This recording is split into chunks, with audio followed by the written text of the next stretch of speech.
Hello, hello, Scorpio Collective. Kamusta po kayong lahat? Ako po ito si James from James Tarot PH. Ito po ang inyong weekly reading for July 13 hanggang 19. Ihanda mo na, Scorpio, today. Ang yung isang tanong, kung meron kang pangmalakasang one question, hawakan mo yan at sa dulo po, atin po yung sasagutin by using these cards. Okay? Stay tuned for that po. Okay, let's begin. Holy Spirit, Spirit guides, guide us for today. Inhale and exhale your cards for the week. Wow! Nice, nice, nice. Siya nga pala mga mahal kong Scorpio, maraming salamat sa lahat po ng mga hindi nag-i-skip ng ads, nagla-like, nag-share, nagko-comment at patuloy pong sumusuporta sa atin every time po na meron tayong libreng reading para sa inyo. Welcome rin po sa ating mga new subscribers. Hello, hello. Welcome sa ating channel. I-share nyo po yung ating video para po marami pang makapanood ng mga Scorpio tulad ninyo. Okay? So, in the background of your reading, meron kang the Two of Wands. Yes, very, very clear na ang nangyayari sa buhay mo. Ito yung panahon, Scorpio, na ilalatag mo na yung bawat hakbang moving forward. Kumakawala ka na sa comfort zone mo o sa nakasanayan mong mundo, meron kang bagong gagawin. Pero importante ngayon, Scorpio, na malinaw, na malinaw, na malinaw yung plano mo forward. Para hindi ka mapurnada, hindi ka mabalahaw, at hindi ka pabalik-balik. Kailangan dito klarong-klaro sa iyo yung purpose kung bakit mo to gagawin, para saan, para kanino, at dapat handang-handa ka na tumulay. Kasi kung half-hearted ka lang or napipilitan ka lang, baka layuan mo to, baka tigilan mo to, or baka bitawan mo to. Kaya kailangan ready ka nang tumulay sa mga bagong gagawin. This is something big. Kaya kailangan klaro sa'yo lahat-lahat. Okay? Especially here. In your core energy, meron kang the Ten of Cups. Napakaganda. This is really triumph after obstacle, fortune after difficulty. Talagang sobrang saya ng family mo. Nakita ko dito may family wish na matutupad. Maaring yung utang mabayaran na, yung schools, okay na sa mga bata, yung nakasanglang bahay or lupa, magagawa na ng paraan. Meron ka talagang pampamilya na regalo na matutupad ngayon. No? Kitang-kita ng pamilya ko ano yung kaya nyong abutin, kaya nyong puntahan. Sabi ko nga, klaro na eh. May move ako nakita dito. Example, yung buong family ay magmamigrate na sa Canada o kaya lilipat kayo ng ibang bahay or may family member na mag-abroad or yung isang anak ay matatanggap sa isang magandang trabaho. Pwedeng ganyan eh. So asahan mo this week, Scorpio, yung magandang balita kung ano man yan na pampamilya. At magbibigay ito ng klarong direksyon sa pupuntahan nyo pa moving forward. Okay? Ten of Cups, the Three of Swords. Oh, sa dami ng pinagdaanan ng pamilya, parang ngayon lang kayo makakabawi talaga. No? You have a lot of heartbreak in the past. Maring heartbreak from a job, from a career, from money. Talagang durog puso noon. Pero sabi dito, maghihilom na yan. Makakapag-forward ka na dahil sa bagong-bagong balita na tutupad sa pangarap ng pamilya. Okay? So kung ngayon marami pa ring issue, marami pa ring mga nakabitin or mga nakatarak sa puso mo, hugutin mo na yan. Maghilom ka na dahil meron kayong dapat kaharapin na malaking bagay na magpapa-forward para sa pamilya. Dito na babawi sa'yo ang kapalaran. Congratulations. So, Scorpio, ano ba tong mga pangarap mo para sa pamilya na noon talagang ang hirap-hirap abutin? Ngayon may chance ka. Isulat mo yan. I-comment mo yan para talagang mapasakamay mo na. Okay? Good luck and congrats in advance. In the area of what you need to do or what you need to focus on, meron kang the Four of Wands. Mag-focus ka sa goal mo. Itong pampamilyang wish or pampamilyang pangarap mo na noon talaga namang madugo or mahirap abutin, 'di ba? Pero ngayon may magagawa ka para masungkit 'yan. Tapos narinig ko dito parang bahay eh or mabayaran yung utang, or merong talagang for the stability of the family. Yun ang kailangan mo talagang tutukan ngayon. Kaya importante klaro sa'yo yung hakbang mo para maabot siya. Okay? Malaki ang potential mong manalo dito or magtagumpay dito. Kaya kailangan you know your plan, nakalatag yan, doable, practical, realistic, no? At kailangan dito nakafocus ka. Iiwaksi mo muna, Scorpio, today, yung mga distraction mo. Halimbawa, yung kaibigan biglang magyaya na gumimik, o kaya yung pag-online shop, wag mo munang asikasuhin yon, yung pagbili-bili online ng mga gamit-gamit. Kailangan kung ano yung purpose mo ngayon, yung goal mo ngayon, tumbukin mo yan. Lahat ng decision mo today ay nakaangkla papunta dito. Halimbawa, ikaw ay naghahangad na makabili ng bahay, syempre babawasan mo na yung mga gastos mo kasi lahat kailangan makaipon para dito. Parang ganon, di ba? O halimbawa, goal mo ay makapunta sa Canada, lahat ng gagawin mo ngayon ay kailangan iisipin mo kung, ay teka, maapektuhan ba yung goal ko na to? Or makatulong? Kasi kung maapektuhan, bibitawan ko to para madiretso ako dito. Parang ganon. Okay? The Four of Wands, dalawa, kunin natin. The Emperor card and the Moon card. Okay. Sabi dito ng yung spirit guides, kung ano man tong goal na ito, na medyo parang ang labo-labo, ang hirap-hirap abutin, or confused ka pa, or hindi ka pa sure kung maabot mo ba, pinapayuhan ka dito na magpakatapang ka. Magpakatapang and lumaban. Pinapayuhan ka rin na kailangan disiplinado ka. Okay? Kung ano yung dapat gawin, gawin mo. Pag kailangan ka doon ng gantong oras, nandun ka ng gantong oras. Pag kailangan ipasa yung gantong ipasa, ipasa mo. Pag kailangan mag-training, mag-training ka. Pag kailangan aralin, aralin mo. No?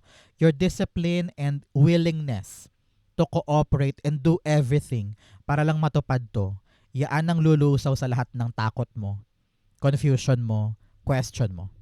No? Kaya kailangan isipin mo yan today. Okay, be brave, be strong, focus, and be disciplined. Maaabot mo yung goal na yan. Okay?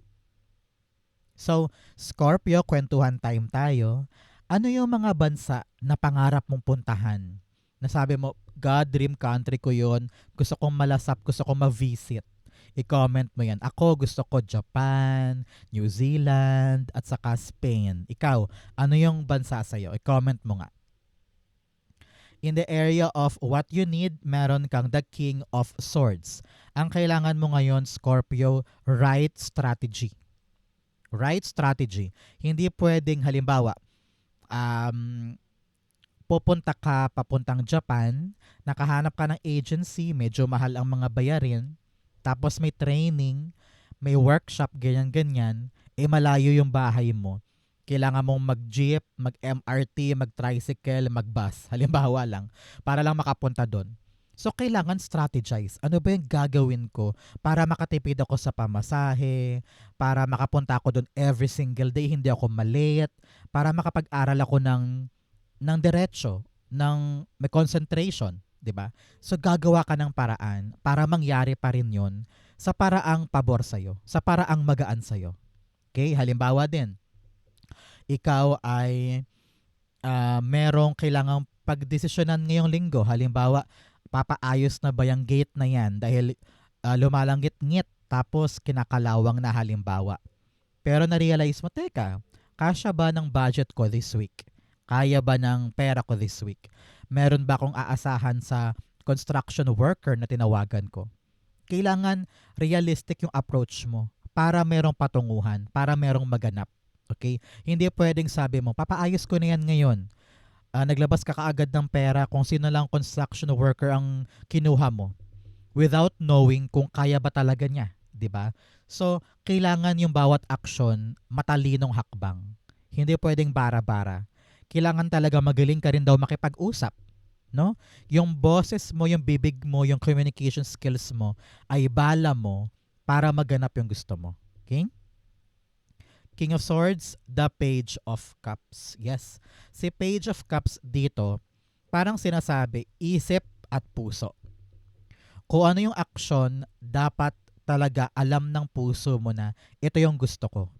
Kasi ramdam ko dito, Scorpio, kung wala dyan yung passion mo, kung wala dyan yung amor mo, bibitawan mo yan along the way. Na parang ayoko na nga niyan, mahirap pala. Ay, ang dami namang kailangang asikasuhin, ayoko na niyan. So madali kang bumitaw kasi nga wala yung amor mo doon. Pero kung alam mong mahalaga to, akin to, importante sa akin to, kahit anong mangyari, susugsugin mo, ipaglalaban mo, tatayo ka, aaksyonan mo. Parang ganon, okay? So you really need to ask your heart, is this what I want? Is this the thing that will make me happy, that will make me contented? Kung yes, ilalaban mo yan. Okay? Importante yan sa'yo this time, isa isip mo. In the area of what's affecting your current energy, meron kang the Page of Pentacles. Meron talagang bagong bagay na sasaluhin ka. Whether new job, new opportunity, new door, new sideline, new money, pwede rin. Kung ano naman tong bagong bagay na to, sabi dito, ito yung susi para maging masaya, matagumpay, contented ang pamilya. Kaya anong dapat gawin ni Scorpio? Alagaan ito. I-prioritize mo. Kung medyo alangan ka pa dahil sinasabi mo, hindi ko ata alam to, hindi pa ako marunong, edi pag-aralan mo. Marami namang means and ways para pag-aralan yung hawak-hawak mo na yan. Maraming YouTube tutorial para turuan ka on how to navigate and manage this thing. Okay? Huwag kang papanghinaan sa mga takot mo or mga trauma mo from the past. The fact na sa'yo binigay yan, ibig sabihin, meron kang paraan para makapaghilom dito or makalimutan tong mga pain na to. So go on, lagi mong isipin, para sa pamilya, para sa pamilya, para sa pamilya. Yakapin, pahalagahan, i-prioritize, do your best. Okay? The Page of Pentacles, the Hierophant. Kung nahihirapan ka or takot ka, or medyo nag-aalangan ka sa bagong biyaya na ito dahil sabi mo, kulang pa yung experience ko, kulang pa yung abilidad ko, maghanap ka ng mentor. Maghanap ka ng taong tutulong sa'yo para gabayan ka or turuan ka kung anong dapat mong gawin. Halimbawa, nagkabasad kanina yung example natin, pupunta ka ng Japan or mag-a-abroad ka, may agency. Kailangan mag-undergo ka ng supervision ng isang taong maalam sa bagay na ito para alam mo yung realistic approach or realistic na plano at practical na plano para pangalagaan niya at maging productive para sa'yo. Halimbawa, ikaw ay sasampa ng barko, balak mo maging waitress or waiter, medyo hindi ka pa marunong. Hindi mo alam kung sino dapat lapitan, kung paano mag-training, ano yung dapat ipasa. Hahanap ka ngayon ng isang mentor. Halimbawa, yung kapitbahay mo dating nag-Saudi or dating nagbarko, no? So pwede kanyang gabayan sa mga connection niya o sa mga experiences niya para malaman mo yung dapat mong gawin. Parang ganon. O halimbawa sa negosyo mo ngayon, maghahanap ka ng someone na talagang negosyante din na tuturuan ka sa proseso para magawa mo yung tama. Okay? Importante yan for you. In your near future, meron kang the Chariot card. Aabante ka na. Lalarga ka na. Yung plano ngayon, gagawin mo na. Hahakbangan mo na to, idediretso mo na. So, congratulations. Alam mo, kapag lumalabas to, si Chariot card, malaki ang indikasyon ng matagumpay na journey. Meron talaga sa inyo babiyahe. Lilipad sa ibang bansa, sa ibang kumpanya, sa ibang lugar. Meron akong nakitang transition from one place to the other. Kaya sobrang saya ng pamilya. Yung dating lungkot, disappointment, pagkadismaya, or kasawi ang palad noon, papalitan ng mga bagong biyaya ngayon. So, wag mo tong i-take for granted. This can change your life. Kaya naman, larga, laban, sugod, and make things happen. Sabi dito, hinug na hinug ka na, ready ka na, and the universe is supporting this move. Talagang ito'y nakatadhana mong gawin. Kaya wag nang umatras, wag nang makontento sa lumang buhay, larga. Okay? Chariot, the Nine of Pentacles.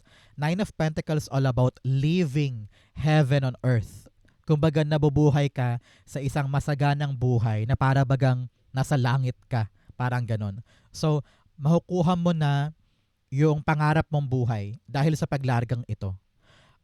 Parang you are living your best life. You're building your empire. Nakita ko dito financial freedom, financial independence, financial growth.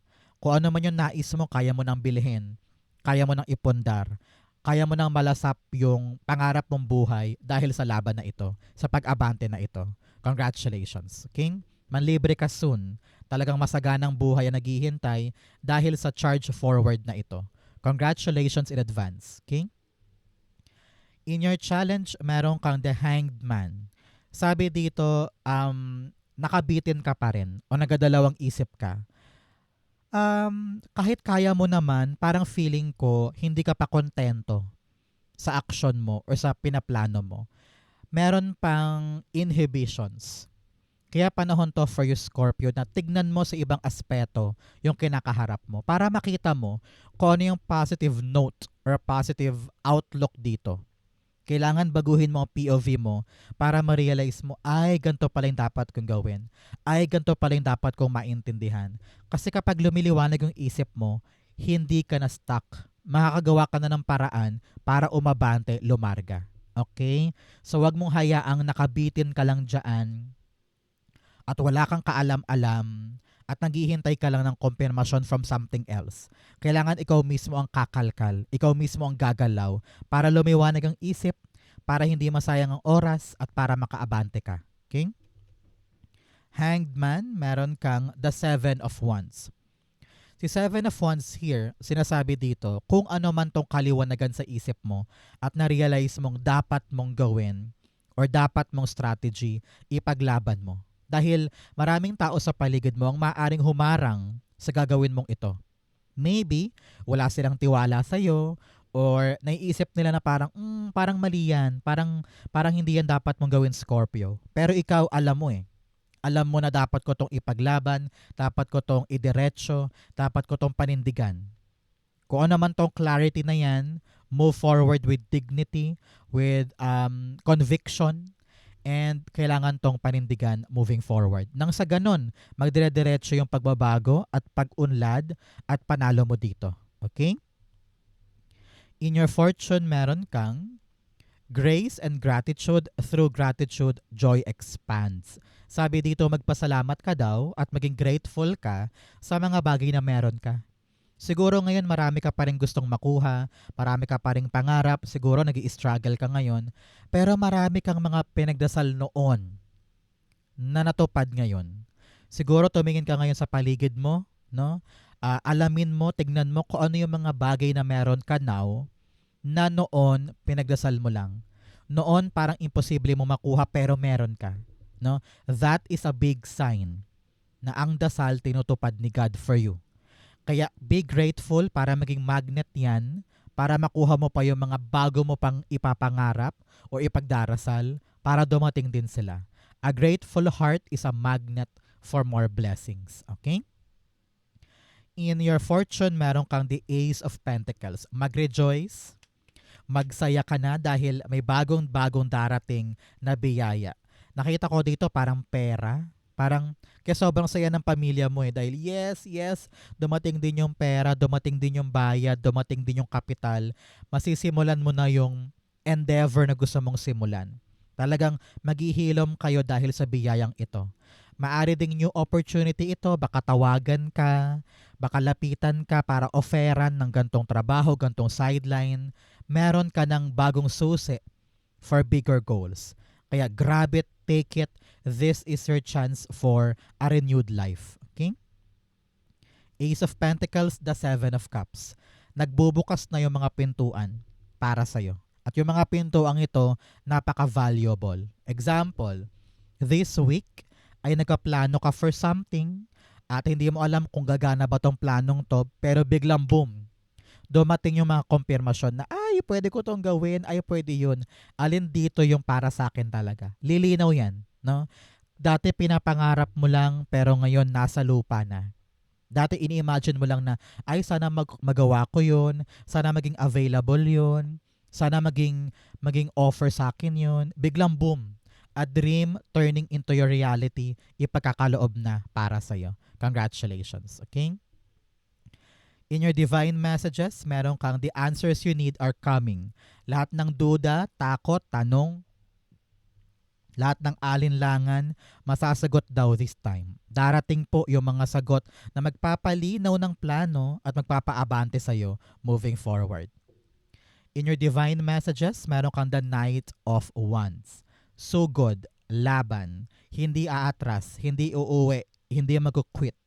Panahon to for you, Scorpio, na ipakita mo kay universe na ready kang tahakin yung blessing, yung landas na hinahanda niya para sa'yo.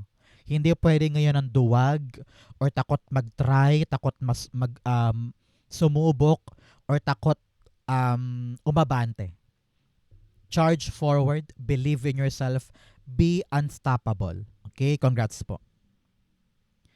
The Knight of Wands, dalawa, kunin natin. The Five of Swords and the Ace of Pentacles. Meron kang one here, talagang bagong door, bagong pintuan, bagong chance, bagong opportunity. Congrats, congrats. Na dapat mong isugod, sugod laban, kunin natin yan. At huwag mo nang indahin pa lahat ng pinagdaanan mo. You should win here at all costs. Sabi mo, marami na akong pinagdaanan, marami na akong pagod, marami na akong pagkayod noon, marami na akong kasawi ang palad. Hindi ko sasayangin to. I will fight until I win. Ano man ang kaharapin ko, ano man ang makagitgitan ko, meron man ako makasamaan ng loob, ipagalaban ko to. Okay? Go for it. You will win this. Okay? Outcome mo yan, bigyan mo na kita ng fortune cards. Meron kang both money or property through an inheritance, winning or windfall. Talaga namang may paparating po na pera sa iba't ibang direksyon o iba't ibang paraan. Kaya super saya talaga ng family dahil darating na yung kaginhawaan ngayon. Ladder, climbing towards success. Talagang paangat na yung buhay mo, umaakyat ka sa hagdanan ng tagumpay. I-claim mo yan, para sa iyo yan. You also have arrow, you're on the right path. Nasa tamang direksyon daw po kayo, kaya go na, gora na, ipaglaban at talagang maniwala sa iyong sarili. You also have mice, discord among friends or family. Sabi dito, kung meron mang hidwaan, problema, conflicts or issue sa kaibigan man or pamilya, plansyahin na yan, maging malinaw na sa iyo ang direksyon, ibaba ang pride para wala nang maging aberya moving forward. Okay? Ang outcome ni Scorpio for July 13 to 19, the 8 of Pentacles. Yes. Work-related ito. Kitang-kita ko na busy ka sa trabaho and you are displaying your products, displaying your ability, no? At maraming hahanga sa iyo dahil masipag ka daw, workaholic ka. Kapag talagang dedicated ka sa isang bagay, dedicated ka sa isang bagay. Narinig ko rin dito parang promotion, no? Or approval for something, kaya babiyahe ka talaga. Para meron talagang bagong destinasyon para sa'yo. So kung ano man tong pag-angat na ito, makakabuti yan para sa iyong trabaho, sa iyong career, sa iyong kapirahan. Congratulations. The Eight of Swords, the Eight of Pentacles rather, the World card. Yes, success, completion, accomplishment. Yung pinagkatrabahuhan mo, makukumpleto mo ngayon with flying colors, successful yan at handang-handa ka nang ipakita sa kanila na nagawa mo, naabot mo, na-accomplish mo. Congratulations po para sa inyo. The end of that cycle is approaching. The end of that hardship is approaching. Pinaghirapan mo yan, kaya deserve mo yang ipagbunyi. Next level ka na pagdating sa iyong career, trabaho, project, negosyo, o pinagkakapirahan mo. Congratulations. Okay?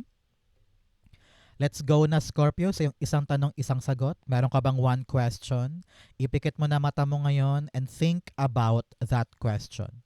Inhale and exhale the answer to your question. Meron kang the King of Swords, the Ace of Cups, the Three of Wands, and the King of Cups. Beautiful.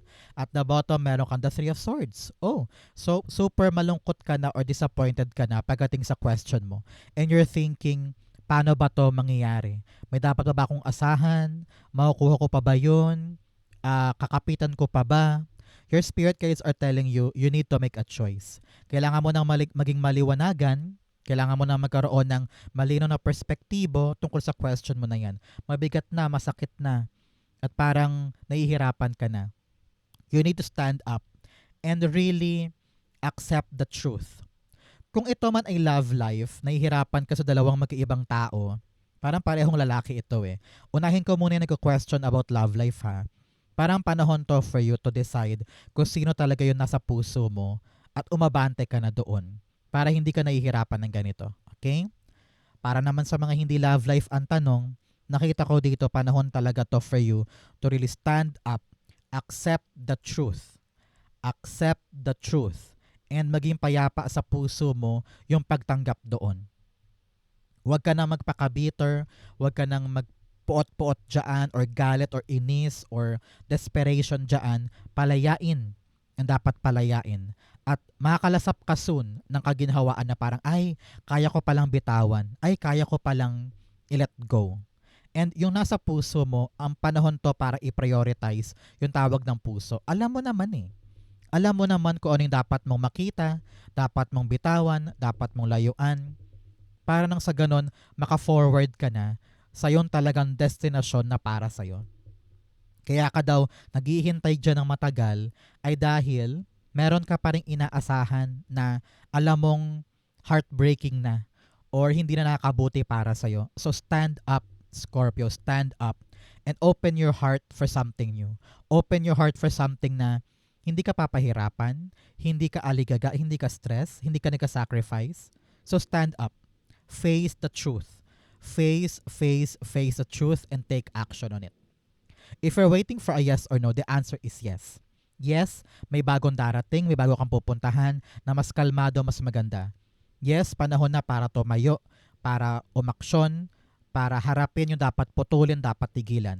Yes, lalaya ka na sa heartbreak. May bago. At yung bagong yun ang para sa'yo. Okay? So Scorpio, ito po yung isang tanong, isang sagot ninyo. Ganon din po ang inyong July 13 to 19. Sa po kayo nakaresonate, comment below, basahin ko po yan.